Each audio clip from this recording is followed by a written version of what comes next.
লাকুম দীনুকুম ওয়ালিয়া দিন। তোমাদের ধর্ম তোমাদের আর আমার ধর্ম আমার। আমি আরো তোদের জন্য সন্দেশ প্রসাদ রাখছিলাম, আর তোরাও তোদের পূজায় আমাদের প্রতিপালক আল্লাহর সাথে শিরিক করিস, এই জন্য তোদের পূজায় আমাদের যাওয়া নিষেধ। তার মানে কি তোরা আমাদের ধর্মকে হিংসা করিস? নাহিদ, আব্দুর রহমান, দা দা কি রে, পূজার বন্ধ তো দিল। আজকে সন্ধ্যা থেকে আমাদের পূজার অনুষ্ঠান শুরু হবে, অনেক মজা করব।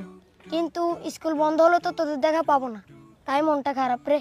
আরে প্রদীপ, মন খারাপের কি আছে, মাত্র কয়টা দিনে তো। হ্যাঁ নাহিদ তো ঠিকই বলছে, এক সপ্তাহ পরে তো আবার দেখা হবেই। আচ্ছা, একটা কাজ করলে কেমন হয়, পূজাতে তোদের দাওয়াত রইলো, তোরা আমাদের বাড়িতে চলে আসিস, তোদেরকে নিয়ে অনেক মজা করব। আচ্ছা তাই হবে, আমরাও যাবো তোদের পুজোতে, কি বলিস নাহিদ? আমি যেতে পারি কিনা শিউর না রে, আমার বড় ভাই মনে হয় না যেতে দিবে। আরে দিবে না কেন, তোরা তো পূজা করবি না, শুধু দেখবি। আরে দিবে দিবে, না দিলে তুই চুরি করে চলে আসিস, আমি রাস্তার মোড়ে তোর